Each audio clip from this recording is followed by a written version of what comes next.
Buenos días para todos y todas. El día de hoy, en la actividad 2.4, estaremos presentando el balance de análisis de contenido de las medidas de localización central para datos agrupados. Nosotros somos el grupo 1, conformado por Manuela Restrepo, Luisa Ávila y quien les habla, Cristian Ramírez. Nuestro tutor es Néstor Apolinar. La organización que tiene la siguiente presentación se divide en tres grandes apartados. En un apartado presentamos los aportes de la historia al tema. En un segundo apartado presentamos las mejoras de los organizadores del currículo, en donde encontraremos la estructura conceptual, los sistemas de representación y la fenomenología. Y por último, presentamos de forma conjunta los organizadores del currículo. En un primer momento, dentro de los aportes de la historia al tema, lo vamos a dividir en dos grandes partes, puesto que en tiempos antiguos y en la Edad Media ya se hacía una recolección de datos con distintos fines, desde la producción agrícola, entre los censos y datos militares como nacimientos de funciones y matrimonios, así como estudios de tierras y demás. En una segunda parte, ya después de que el método científico ha estado más estructurado, se hace un análisis de esa recopilación de datos. La recopilación de datos más grandes que nosotros vemos es a partir de la peste negra, en donde se empiezan a recoger distintos tipos de datos respecto a nacimientos y defunciones. Aquí vemos que el señor John Ground recoge estos datos y empieza a hacer predicciones respecto al número de personas que se mueren por enfermedad y el número de personas que nacen, dependiendo del sexo. Más adelante, Gaspar Neumann utiliza estos datos para desmentir teorías como que en los años terminados en 7 se moría mayor cantidad de personas. Los métodos utilizados por Gaspar Neumann son utilizados en la política, en los seguros y en la ciencia y en la astronomía, y esto hace que se cree la teoría de la probabilidad que empieza como en los juegos de azar. Esto llama la atención de grandes matemáticos y pensadores de su época, como lo son Poisson, Gauss, Bernoulli, Masseres, Lagrange y Laplace. A partir de estos grandes pensadores se crean teorías como la teoría de los mínimos cuadrados, la teoría de los errores de observación y la distribución normal de los datos. Respecto a las mejoras de los organizadores del currículo, comenzamos con la estructura conceptual. En la estructura conceptual hablamos de la estadística como una ciencia que recopila datos. Estos datos pueden ser numéricos o categóricos. Y dentro de los datos numéricos, nosotros vemos que estos se pueden distribuir, se pueden organizar y se pueden agrupar. Estos datos se agrupan en intervalos de clase o se pueden organizar a partir de tablas de frecuencia que pues, nos representan las frecuencias relativa, acumulada, absoluta y los intervalos de clase. También vemos que estos datos tienen un tipo de distribución que depende del coeficiente de sesgo. Este coeficiente de sesgo tiene tres tipos de soluciones. Cuando el coeficiente de sesgo es mayor que cero, tenemos una distribución a la derecha. Cuando el coeficiente es igual a cero, tenemos una distribución simétrica. Y cuando el coeficiente es menor que cero, tenemos una distribución asimétrica a la izquierda. Para poder calcular pues, estas distribuciones o estos datos, vamos a hablar de las medidas de localización. Estas se dividen en las medidas de localización central y la medida de localización relativa. Las medidas de localización relativa buscan dividir el conjunto de datos dependiendo la muestra, ya sea en cuartiles, deciles o percentiles. Dentro de las medidas de localización central, las podemos determinar a partir del valor de lo que es la moda, la media y la mediana. Hay que aclarar que históricamente la mediana se entendía como la moda, el promedio o el rango medio.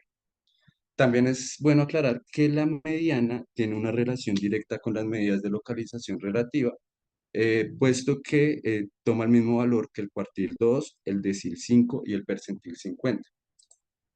Por último, vemos que las medidas de localización central, media, mediana y moda pueden llegar a interpretarse en un sistema gráfico a partir de las curvas de distribución, lo cual tiene una relación directa con los coeficientes de sesgo. ¿Qué mejoras realizadas se le realizaron a la estructura conceptual? Primero integramos los campos de procedimental y conceptual para pues, nutrir el concepto. Después no hicimos la distinción entre las variables numéricas continua y discreta, puesto que entendemos que pues, ambos tipos de variables pueden llegar a agruparse en intervalos. Y por último, incluimos la relación entre las medidas de localización central y los tipos de distribución. Respecto a los sistemas de representación, nosotros encontramos una relación entre el sistema simbólico y numérico. Asimismo, encontramos relaciones entre el sistema gráfico, donde vamos a encontrar diagramas como las cajas y bigotes, los de asimetría, entre otros. Y por último, el tabular como una forma de organizar los datos. Tanto el sistema gráfico como el sistema tabular tienen una relación con el sistema ejecutable a partir de los distintos software de análisis de datos, como lo son Excel, R y GeoGebra.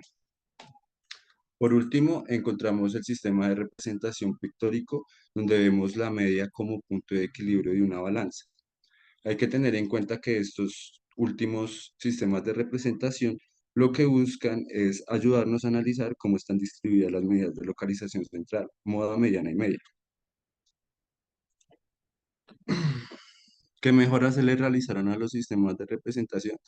Primero unimos los sistemas de representación de las medidas de localización central y la distribución de datos, puesto que en actividades anteriores lo teníamos por separado. Incluimos el diagrama de cajas y bigotes en el sistema de representación gráfico. Y por último, cambiamos el diagrama de media como punto de balanza al sistema pictórico.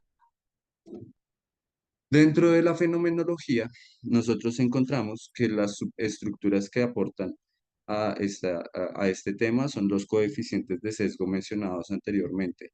Estos coeficientes de sesgo nos llevan a hablar de unos tipos de distribuciones, los cuales los encasillamos en los contextos fenomenológicos, puesto que, y acá encontramos una relación entre los coeficientes de sesgo, cuando es mayor que cero tenemos una distribución a la derecha, cuando es igual a cero tenemos una distribución simétrica, y cuando es menor que cero tenemos una distribución a la izquierda.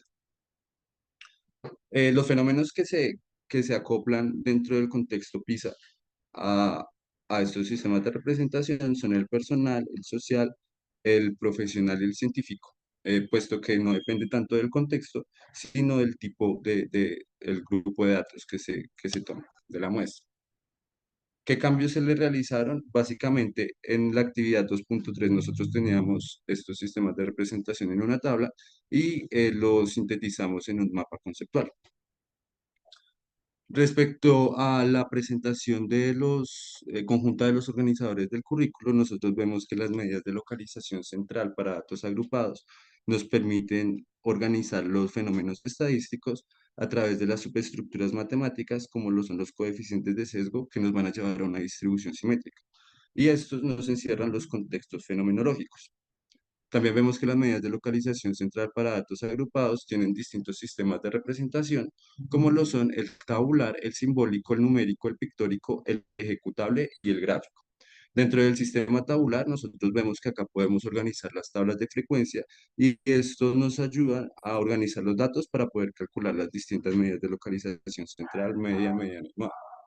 Igualmente, dentro del sistema de representación gráfico, estos nos ayudan a observar de forma más clara cómo se van a distribuir los datos respecto a los diferentes coeficientes de sesgo y pues la distribución de sus medias.